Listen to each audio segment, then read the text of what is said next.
Good evening, everyone. Welcome to the Tavern. Tonight, we're going to talk about the President's Cup, but first things first, we want to talk about what happened with the hurricane this week to all of our friends in Florida, Georgia, North Carolina, Tennessee, pretty much every state through there. If you can, check the bottom here. We have a link to donate to help people out. So we just want to put our thoughts and prayers to everyone who was impacted by this storm. It's always tragic when you have to go through this. So anything you can do to help out, we would appreciate.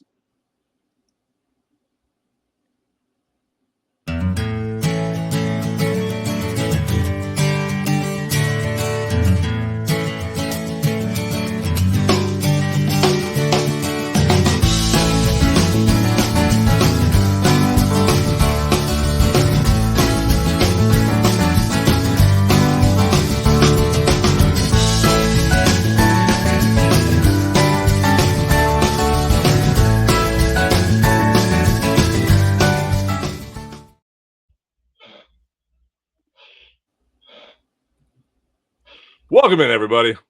What up?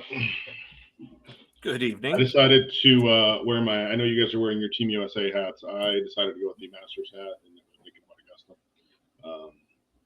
So Augusta got hit pretty hard by this storm. it did. So It did. Hey, Greg, I want to start. I hope you had an awesome birthday this past week. thank you. I did. Had a great birthday. My wife and I got to go to Chicago for the weekend, do some fun stuff up there. Got to play some golf. Got to hang out with my son and my in-laws. Had a great birthday weekend. It was fun. And then also got to watch some football. Got to watch some golf, which we're going to talk about here. So overall, great weekend. What did you guys do?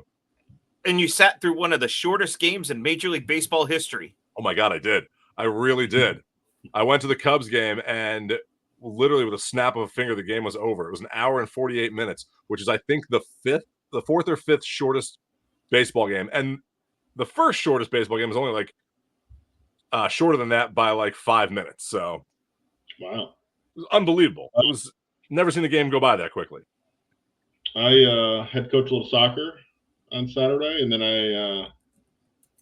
unfortunately, I was at the UCF game on Saturday afternoon against Colorado. We all know how that turned out for UCF. Wasn't really great. And then Sunday, I did get up and tee it up. But Sunday, I got to play a little golf. Nice. Watched a guy in our group hit 3-wood 300 yards off the deck. Wouldn't know what that's like. I'm going to tell you the hole. We played the back tees at Orange Lake. You know the third hole at Orange Lake, the par 3? Mm-hmm. It's 200. It was 216 yards downhill to the flag. He hit 7-iron over the green. Sometimes you got too much power. Yeah, I don't know that I could blade 7-iron over that green. That's a lot. Dave, what'd you do this weekend? I worked. Lucky you. We had an event on Saturday, so spent time doing that. Will at his first flag football game. So awesome. Did they win? Yeah, 6-2. 6-2. Okay, good. There was a safety? There was a safety, yes. I'm like, the only way it's 6-2 is there's a safety. Yeah. So, all right. But yeah, no, just busy weekend trying to get some wine done and working through stuff to get ready for the fall. Sounds fun. All right, with that, I say we get right into it.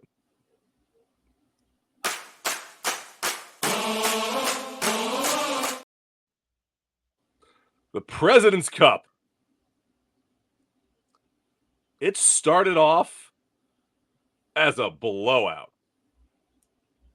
I think part of my problem with the way it started off was we can go down. This is a rabbit hole that we can go down because I feel like there were a lot of boneheaded decisions. We as a team, as an American team, have struggled in alternate shot for, I don't know, years now at this point. We suck at it. Let's be real. playing better ball on day one played into our hands so badly that I just couldn't believe that was the decision that was made. Because, I mean, if you're going to try and get out to a lead, and I felt like the international squad needed to get out to a lead in order to have a chance on Thursday, and they got whitewashed on Thursday. It was just a bad decision to play better ball first. And, we've seen it, we've talked about it, just with what our record is in the Ryder Cup, on alternate shot, and something we'll discuss later on. Well, and Weir came out saying that he thought this was their best chance to get a head start, and obviously he was wrong. So with like mistakes like this, let's talk some of the highlights. Like, what did you see this week that you thought was interesting, that you thought like made the President's Cup or didn't do well for the President's Cup? What was the storylines that you saw immediately this week? Can I go first? You can go first. Pick me. Keegan Bradley getting left off of the Ryder Cup team and then being the winning point to clinch the President's Cup. Best storyline of the week. Best storyline of the week. It seems staged. It wasn't. It really was. Staged. Like, it seemed staged. Yeah. The other thing that I think was stuck out like a sore thumb was the fact that you had an international squad that left 4 players on the bench all day on Saturday. And you had 8 guys go 36 holes, which I'm not a fan of, I'll be honest, in team competition. I just don't think, especially going into Sunday singles, that keeps that player in the right spot. And those 8 players got you 2.5 points in Sunday singles because they were gassed at that point. Dave, what did you see? What stood out for you this week? I think Tom Kim stood out both good and bad. That was good. The Kims. Yeah. Not just Tom Kim, the Kims, both Kims. Yeah. Tom Kim doing Tom Kim things, and I think part of it got blown a little bit out of proportion. The guy played some great golf, when he was out there playing, and I think he made some poor social media choices in the heat of the moment with things that were going on, and I think he owned up to it pretty good as well too. I don't think it detracted at all from what we saw out there in play, and I think it was most of it just became media fodder afterwards for everything that he was doing, and kind of took away, it overshadowed the way he was playing out there as well too. Well, I think that you talk about that with overshadowing. I think Tom Kim overshadowed the international team this whole week. Yeah. It was all Tom Kim. I liked what Tom Kim did with his energy, what he was trying to do. He even, the whole thing about cursing and that, he went back and talked to Xander and Furyk and apologized and said, hey, that was not my intention for the way it was portrayed. I was just saying this was what happened out there and what I heard. So I thought the way he handled himself this week was great. The one thing that I did not like was the walking to the next tee box before Scotty was even putting on day 2. I did not. I thought that was a classless move. I mean, you stay there, you watch him finish, and then you move on. You're fighting in that match. That's not creating energy or rallying anybody up there. It's not right for this kind of game, this kind of match play. And that was the one mistake I thought he made. But he's young. This is inexperience. And Steve, you and I talked this today. It was kind of Camilio kind of edging that on too as a captain. Can I interject here really quick, Greg? Because I like what you've been saying. Just read a comment from the Graham here. And the comment is from a friend of the show, longtime listener, not a first-time caller, Nate Leach. How about the Spider, a.k.a. Camilo Villegas, respect lost? Yeah, it's as a captain, you should be better because these are young guys out there, Yes. and that's what a good Mhm. captain should do. And as an assistant captain, you should not be doing stuff like this. It was a cheap move, but I will say, I go back to what I thought of Tom Kim this week, and what I've always thought of Tom Kim. I like him. I think he has a great energy, and I think he showed that. And he apologized for stuff that he did.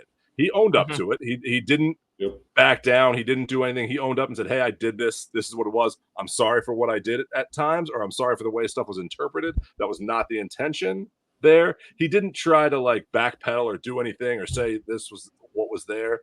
So I respect him, but I also think he overshadowed the internationals slightly because this was the Tom Kim show, is what it was. Here's the. I think, what was it? Jason Day's kid had a screen print of his outfit from the Masters that he was wearing around the course. I didn't see that. As well. I'm going to say, who's doing that? Dash? Because that's amazing, and I'm not going to lie, I love him even more for that. Yeah, let me see. I got to see if I can find it, but I think he had a screened print shirt of the outfit that he was asked to change out of at the Masters. Oh, nice. Nice. I think that if the international team wants to be in this more and not lose 10 in a row, they need more Tom Kim. They do.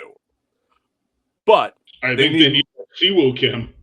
Yeah, they need more of the Kims, and they need more of that energy that's there, because I feel what I think we lack in the Ryder Cup is what the international team lacks here, is that team chemistry, as much as the U.S. doesn't have it as much as Europe, and they still don't have it even in this as much as Europe. But the international, I feel they're very segmented. So I think I'm going to do shameless plug. Do you mind if I do a shameless plug? Shameless plug. Wait. The Golfing Dad's Tavern halfway house this week will be How Do We Fix the President's Cup? Tune in on Friday when we release that. I'll shameless plug that really quick. Thanks, Brad. I think the thing that really caught me off guard, and I know we're going to get into this during happy hour, was the butt whooping that we put on them on day one, and then them giving it right back to us on day two. Yeah. Here's a good stat. Here's a good stat. This is an interesting one. The USA won 117 holes. The international team won 116 holes. But yet the score was what it was. 18 and a half, 11 and a half. And when you think about that, one hole separated the entire event in match play.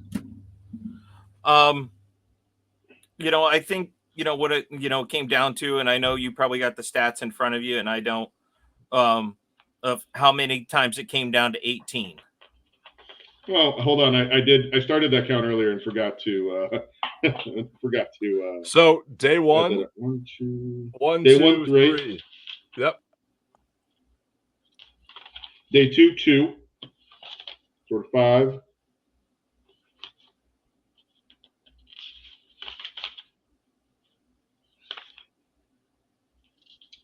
7.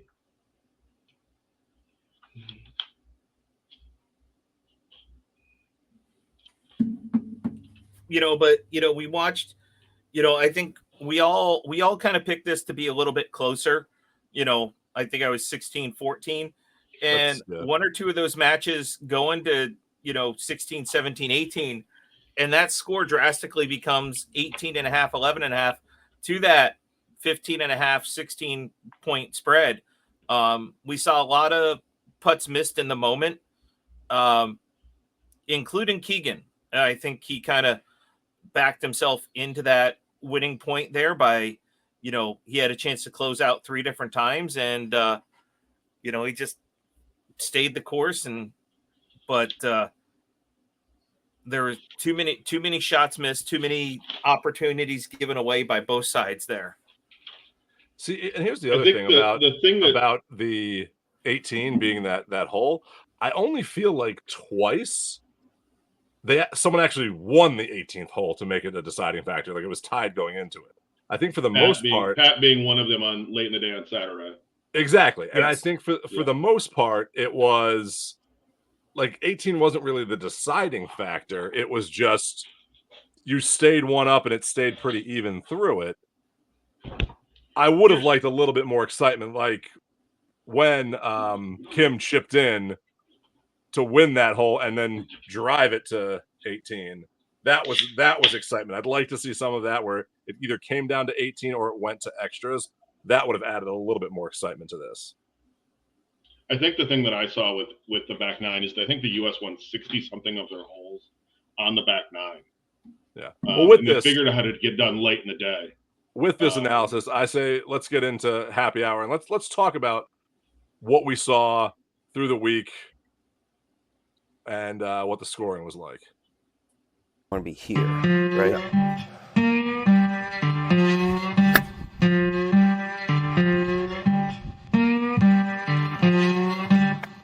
Okay. So we've been talking about this through here. We've been talking about what the excitement was. Let's go through day by day and let's talk about what we saw. I mean, day one, whooping American domination. And it was. So here's the thing, though. I mean, 4 of the 5 matches on day one went to at least 17. Mm-hmm. They did. Like when you look at the domination occurred on day 2 when we got our butts handed to us. That was. We got more of a whooping on there. Like, if you look at the first team out, Xander and Tony, they lost the first hole, tied the next 6, won 8, and then that was pretty much it until 15 and 16 when the internationals won 2 holes to get themselves back into it. I still think that was an odd pairing to send out first. I like it though. I think it's an odd pairing. I'm not upset. I'm not upset with the pairing of Xander and Tony together. I just thought it was odd sending them out first. I think it was sending Xander out first more than anything. Yeah, I think Tony was the right one to send out first. I agree with you, but I think they wanted Tony out first, and I think they wanted Xander out first, and they said you two are playing together. Yeah, I think they didn't want to put Scotty out first, and they wanted to put Tony with someone who was in the top 3, and that's really where you got this. Here's the thing: if you send Scotty out first and he starts getting beat early, you lose the day. Exactly. That's why you don't send him out. It was the same reason you when they sent Tiger and Phil out and Tiger and Phil got beat. We lost that Ryder Cup on that pivotal moment of the Ryder Cup because you send out the 2 best players on our team together, expecting them to come back and lead the team to victory, and they didn't. That's what they expect Scotty to do here. And the one thing that I will say here is that the U.S. held it all the way through. They got all 5, which I was very surprised with. And it didn't give us any momentum on the next day. You're up 5-0, and you have no momentum on the next day. They were up 5-0, and they came out as if they were down 0-5. Like, that's what they came out and looked like. Well, here's the thing. It started on the first hole. I want to say 4 of the 5 matches, the international squad won the first hole on day 2. I was sitting in my office and I had it on, and we got down early and it just stayed there. Yeah, let's see. Friday, Patrick and Xander lost 7 and 6. Thegal and Morikawa 5 and 4. Homa and Harmon 1 up. Clark and Finau 6 and 5, and Scotty and Henley 1 up. The only group where we won a hole first on Friday was Scotty and Russell. Yeah. They won the second hole. Everything else from there on out was domination. Bradley, I agree with you there. Yeah. Yeah, that would have been a good alternate shot. Mm-hmm. But here's the thing: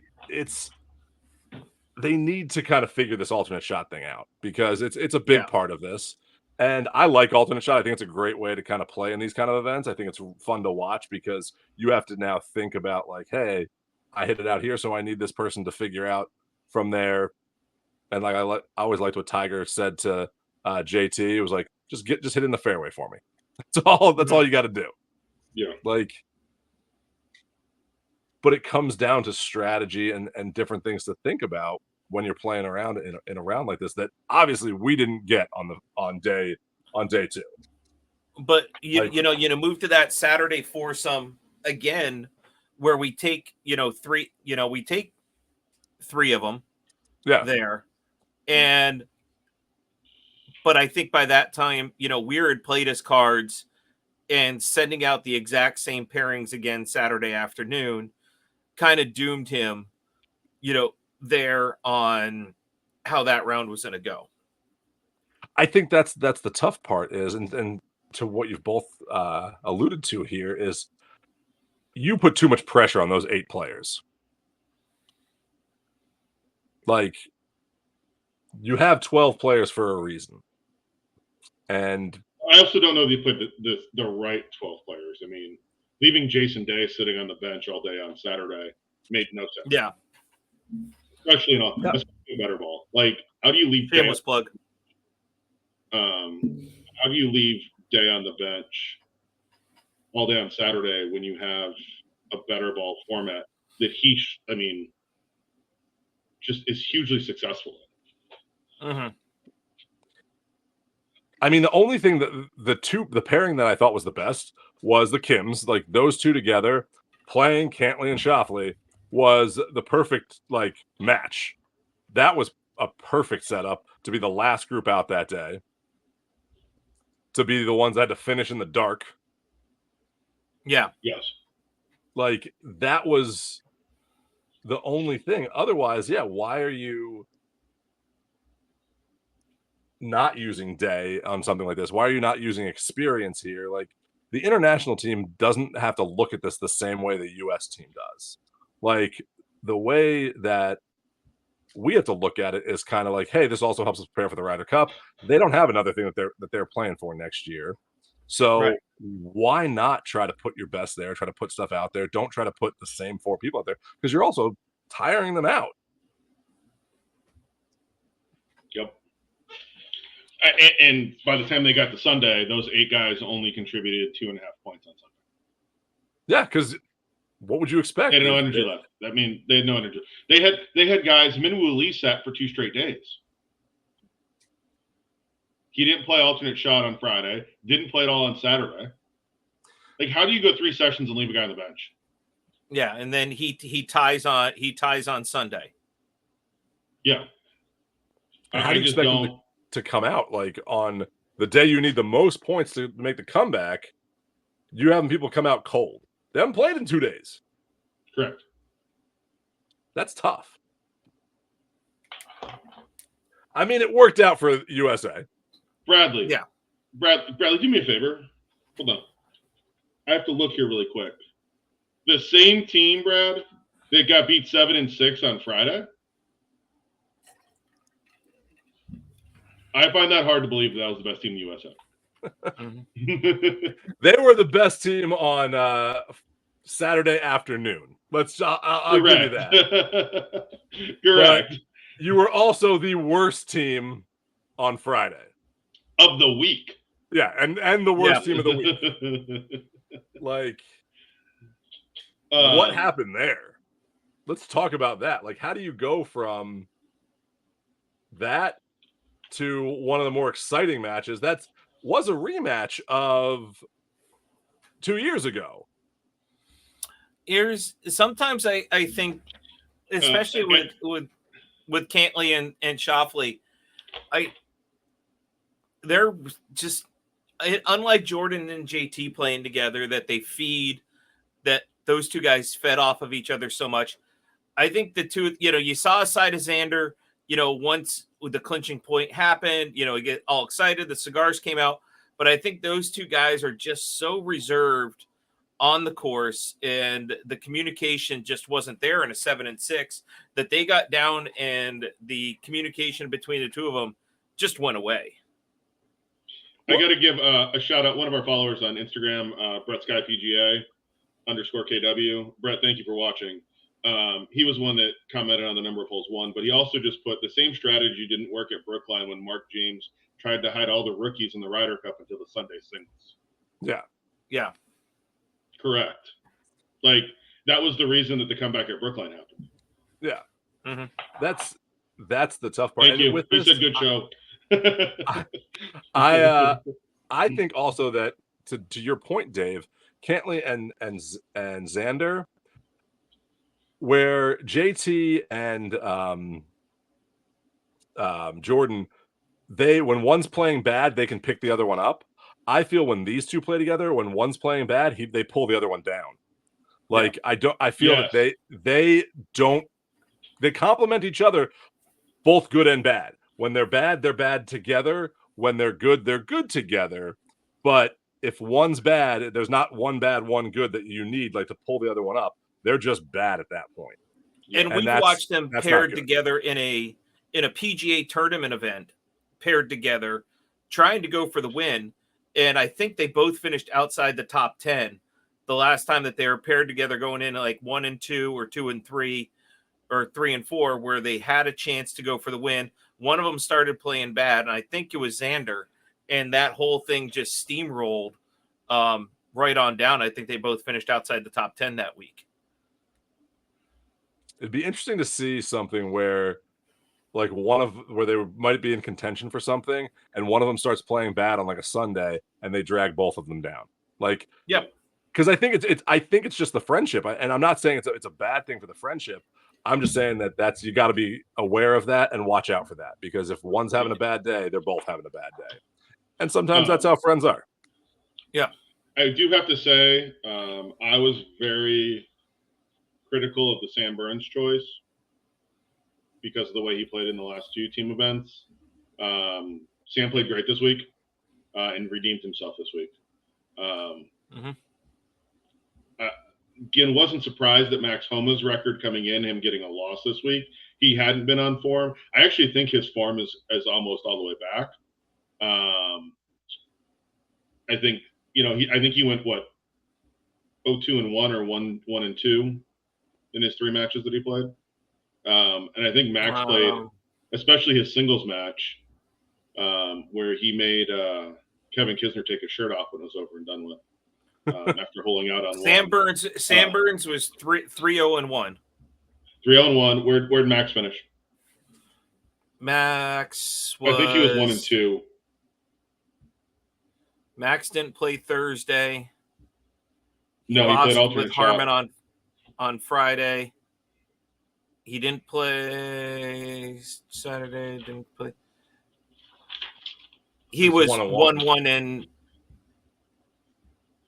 1-1. So, I mean, what I saw from all of these players was, besides Friday, to be honest with you, I liked what I saw. Even in the losses, not Friday. Friday was just bad all around. Yeah. Mm-hmm. But even in the matches that we lost, I liked what I saw out of this team. And going into the Ryder Cup, there was a lot here that we can use as a positive moving forward and grow from these players out of kind of the old guard of what the Ryder Cup was into the next generation, because this is the next generation. And I'd seen a comment from JT coming out during all this that he's like, look, not being on this team, he's like, I didn't know if I wanted to watch it. He's like, and then I turned it on, and there was some really great golf being played, and it makes me want to be better and be on the Ryder Cup team. And that's what we saw out of Keegan when he didn't make the Ryder Cup team. And here, like, he watched it. You saw that in Full Swing was, hey, he was cheering the team on, and you needed to see that, hey, I'm not going to let this bitterness get to me. I'm going out for my country, and I'm going to play the best that I can out here.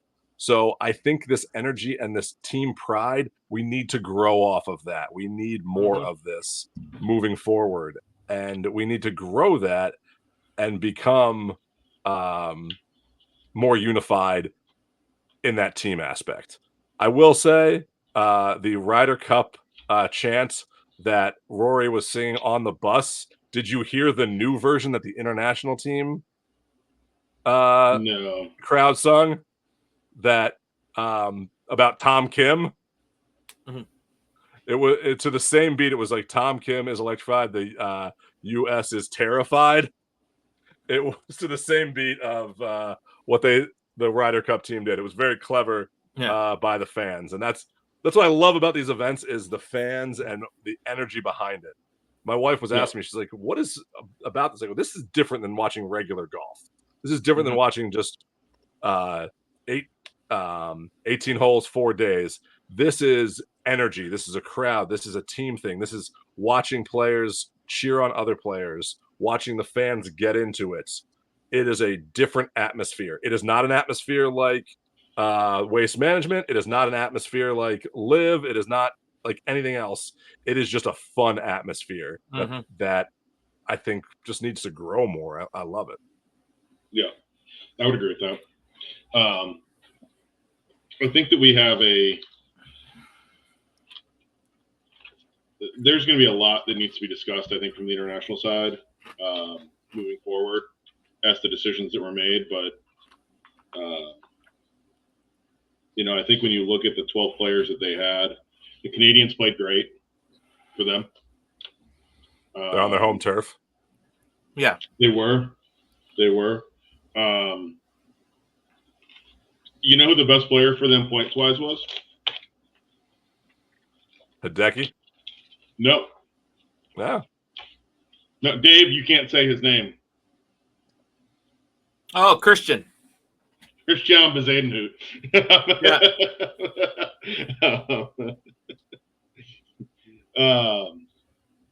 So no, I mean, I think that when you look at the course of the week, again, 1 hole differential in holes 1, winning at the right time was key, and the U.S. dominated the back 9, and that's where when it came down to it, that was the winning point. You win holes in the back 9, you're going to win matches. Because that's when you start gaining momentum on the back 9, especially, it's tough to stop that momentum. It's tough to stop that train running. So, Steve, we talked about this going into this about what if the USA lost? What would that be? And people were saying the USA should lose. It might give them that edge. I think Friday did that. I think that those losses on Friday taught us something about this team. Yes. That we went out and dominated. It turned around. We didn't get that because had we dominated on Thursday, lost like that on Friday, I would have expected them to come out again on Saturday, and we would have had to make a comeback on Sunday. That was not the case, and I was proud of that. I almost think that if they had flip flopped and that had happened on Thursday, we would have had to gone into the interview room after Thursday and answer all the questions about why can't you play team events? Why do you play garbage in team events? Like it would have gone down that rabbit hole with these guys because they don't have. When you look at the guys in the room, let's be real. Tiger's not there. Phil's not there. DJ's not there. Brooks isn't there. And all of these stalwarts that have been on these teams for so long, and you look down that room and you're like, it's a bunch of new guys. The new guard's here, and the questions start asking. You guys can't win without Tiger. You can't win without Phil. You can't win without all of these guys that have been around forever. So we're here, and you show up. We're doing all these things. We're taking the hot player, and Keegan's coming, and should have been there last year, but that's a whole nother story. And now you come into this room, and if we had lost, I honestly think if we had lost 5-0 on Thursday, that the international squad would have won. I think the 5-0 lead on Thursday got us enough confidence to say, okay, we can freaking do this. We don't play well in alternate shot. We got our butts handed to us, literally. And and then you turn around and you actually, and nobody that's ever won and swept a session has won the next session. As funny as that sounds. Yeah.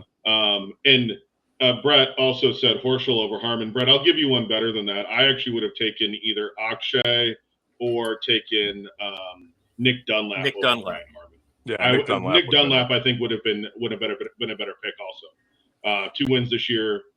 So Steve, let me ask you this about what you talked about, how we got out to that start, and if it would have happened in reverse. I think you brought up a good point about Tiger and Phil and some of those other players. I think basically Tiger and Phil and JT and Jordan to an extent with this.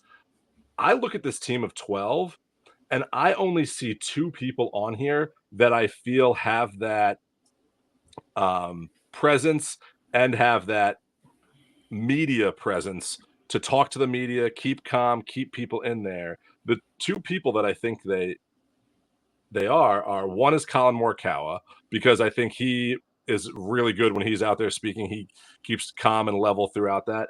The other one I think is Keegan, and I think that's the only 2 when I go down this. Scotty Scheffler would be. I was going to say Scotty would be a close third. Yeah, but other than that, I don't look at anyone here that's really good talking to the media, and it's not a bad thing. But there's no one that's going to hype up the team, get them there if they were down. No, because Max Homa's going to do it from behind his keyboard. No, Max Homa is the best. Is the best tweeter of anyone out here. Like that. Yeah, hands down, knockout punch. I honestly believe though that Max in the team room is a different Max than we see. And I'm going to say this at some point in my life, and I don't know that I will ever get there. But I want to be able to hole a shot out on the first hole, rip it back into the hole for a 2. And literally just have my reaction be, literally, I was like, how do you do that? Like, I would be jumping out of my skin, like running down the fairway, so pumped up for my team at that point. And he's just like, yeah, whatever. I just hold out. I was trying to do that. Like, it was nothing. And I was like, how did you do that? Yeah. Because when you look at the whole team from a media perspective, Keegan's been doing it a long time. Scotty wins a lot. And Colin Morikawa is the bridesmaid to Scotty Scheffler. So he gets interviewed quite a bit. But here's the thing. They're good interviews too.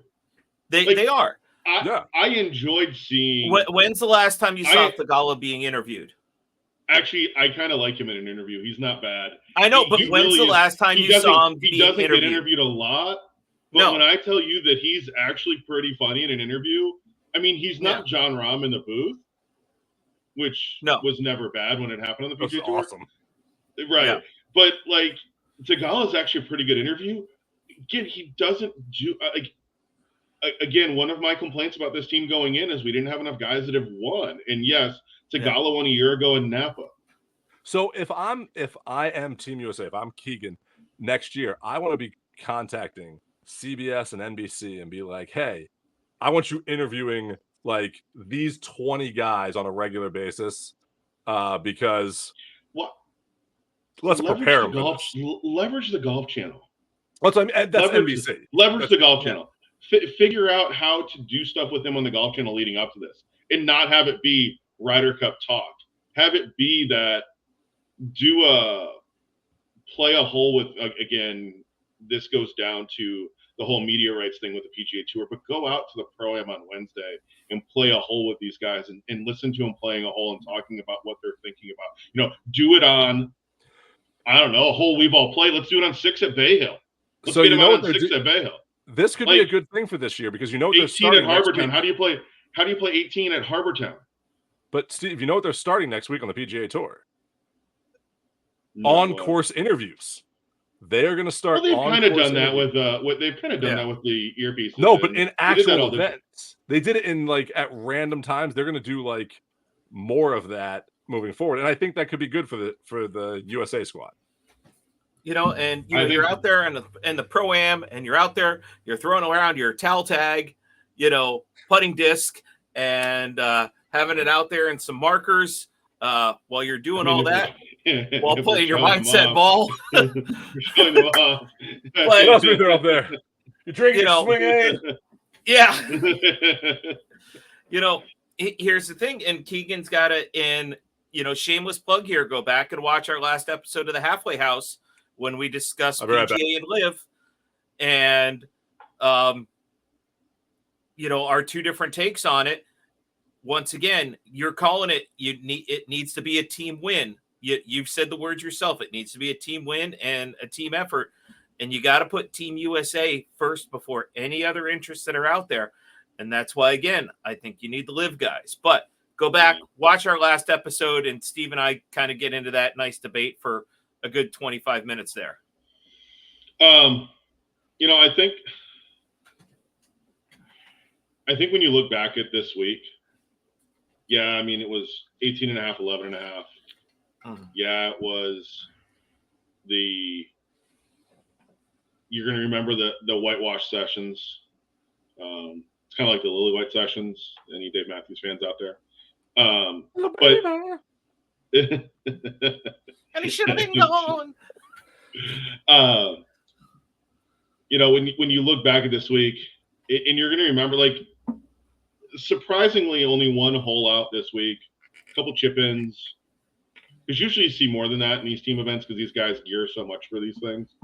But I'm going to remember the good play by the Kims. I'm going to remember some quality golf shots on a golf course. And I'm going to be honest with you, like, tell me if you think I'm crazy. Yes, the golf course was good, but it's not like you think Robert Trent Jones where they just had the Solheim cut.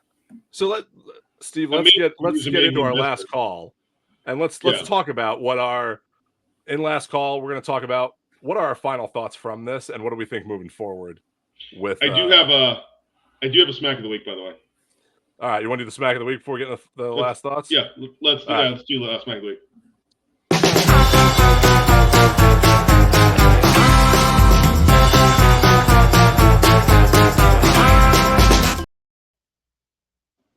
Man, that is an up close mindset. It's the closest thing I have to one. Okay, so it's not golf related, but it is funny. And I feel like if Dave were to ever go paddleboarding, this would be Dave.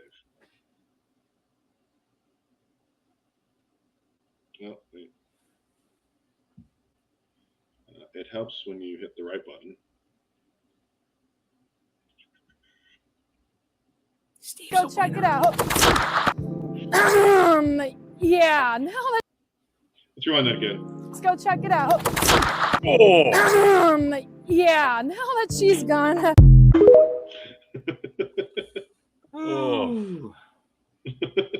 paddleboarding is hard enough. That's Yeah. Oh No, that is thank a you. smack though. That was a smack. So, All right, with that. last call.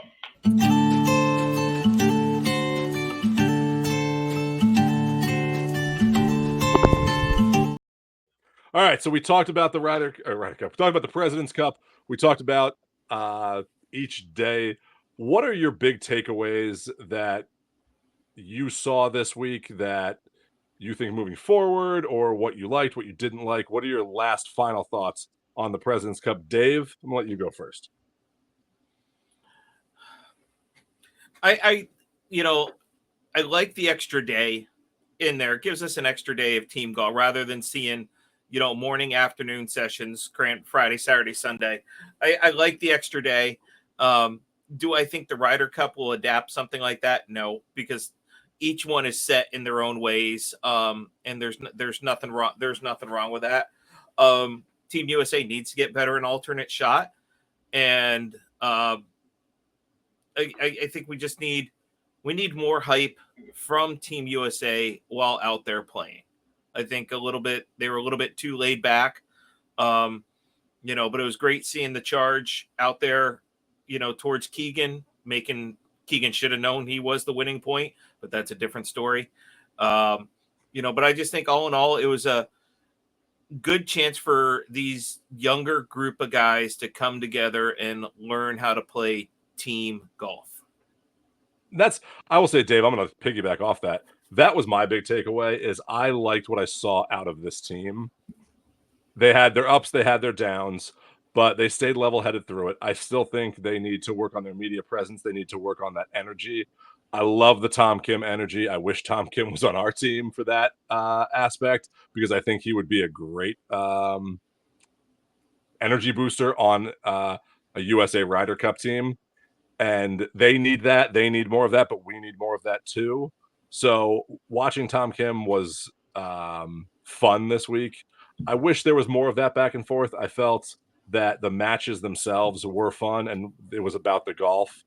But you're right. We need to learn how to play in that alternate shot. We need to learn how to play as a team slightly better. But I thought this was the great stepping stone. The things that I wanted to see them do and the way that I wanted to see them interact with each other, I started to see. So the foundation is there. They need to grow on that from this point to Bethpage next year, because that's going to be the key. Is if they can continue this growth, even if there's other people that are playing in here, because this is going to be mostly the core of the team that's going to be here. I want to see that continue to grow, continue to build on that foundation. Yeah. And I think, Nick Dunlap becomes Keegan Bradley next year. There's your switch, right there. As Keegan moves into his captaincy, Nick Dunlap becomes Keegan Bradley right there. And you're right. There's a couple other pieces that may move around, but I think your top 8 or 10 guys there are set for at least the next 6-8 years. Yeah. I think Keegan learned a lot this week in that he can't be a playing captain next year. 100%. I think there's just so much into that. I want to finish my thought as we exited happy hour into this. And Brett also said Royal Montreal, not memorable, not unique. When you think back to the last President's Cup on foreign soil, it was at Royal Melbourne. Maybe arguably one of the top 5 golf courses in the world. And you look at what that golf course brings. Tiger was the captain there on that team. And you had an Australian crowd there, and they were a bunch of drunk Australians, which is pretty funny because they made fun of Patrick Reed a lot. But when you look at what this crowd brought, Tom Kim was very critical of the crowd after day 1, and they responded at day 2. They did, and give them kudos for that. And they built every day. I have to appreciate Scotty Scheffler showing some semblance of emotion out on the golf course for maybe the first time ever. Multiple times on this. And I kind of want to see more of it. Like Scotty, that's part of the reason that nobody likes watching Scotty play golf, because it's literally like watching a robot hit a golf ball. And it was kind of fun to see something different out of Scotty. It was kind of fun to see some emotion and be like, hey, listen, this, we're going to go at it. I'm going to give it back to you. I think there were some boneheaded decisions made by Mike Weir and the international captains on setup, on playing players. And I think that really cost them in the long run and really cost them a chance at the President's Cup. Again, it was a much closer match than what the score ended up being. And we talked about this before. Yes, this competition is one-sided. We're 13-1-1 now in this. And when you talk about where can we go and what can you do with this, there's a lot, I think, that can be done with this. I do think there are some changes that we should really look at but again, we talked about it last week. The Ryder Cup was very one-sided until we let all of Europe in. And then it was still one-sided for a little bit. And then it really kind of hit that tipping point. Like there was so much going on. And then you had Kiowa and the war on the shore. At the time that you had the U.S. embroiled in a war in the Gulf War. There was so much going on at that point with the war on the shore that was really the kickoff, and we need something like that. And I hate to call Bernhard Langer out because Bernhard Langer is one of the greatest players to ever play this game. Missing a 6-foot putt that didn't even hit the hole that cost his team the Ryder Cup. And the tension that was involved in that, there isn't. I don't care. You could give me Tiger Woods, Ernie Els in the playoff for the President's Cup that ended up being a tie where they went 3 holes of just arguably the greatest golf that's ever been anybody's ever watched. And you could give me that, and I don't know that those guys at that point could have made that putt that Bernhard Langer. Well, yeah, and we're going to get into The President's Cup needs that moment, and they haven't gotten there yet. and I think they will, and I think you just got to wait for it there. So I want to ask you this, Steve, in our last few minutes here. Who do you think, and this is a bad question to ask, did a worse job? Zach at the Ryder Cup or Mike at the President's Cup? God, what a loaded question.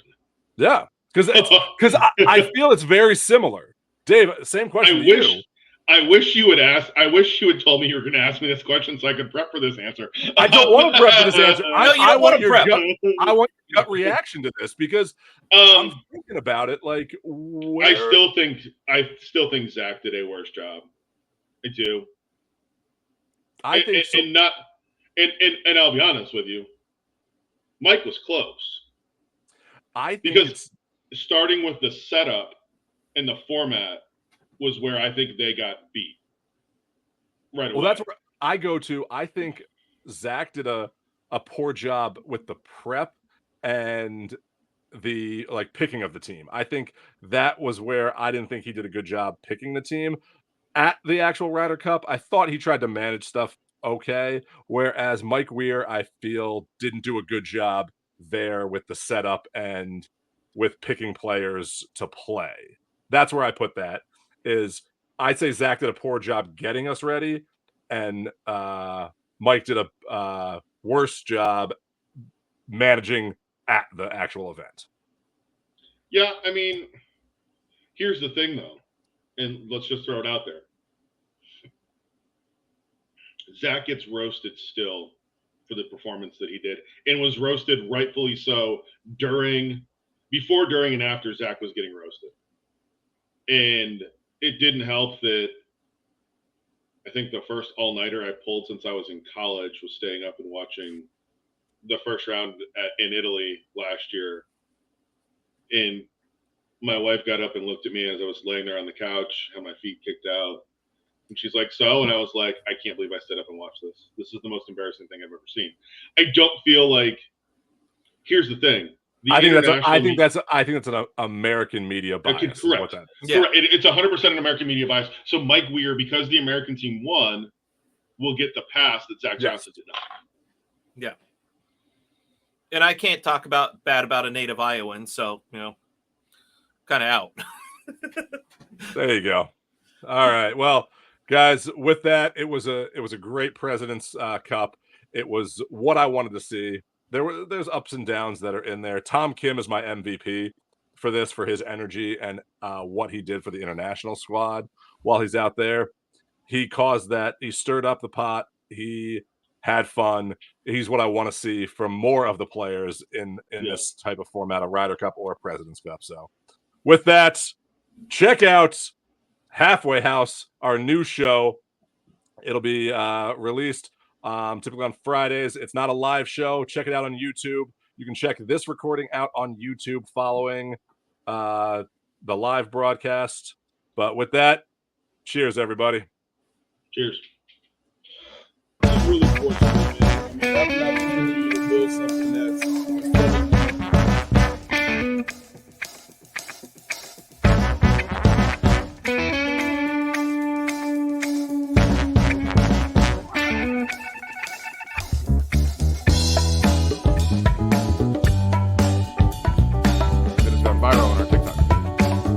somebody was commenting about playing with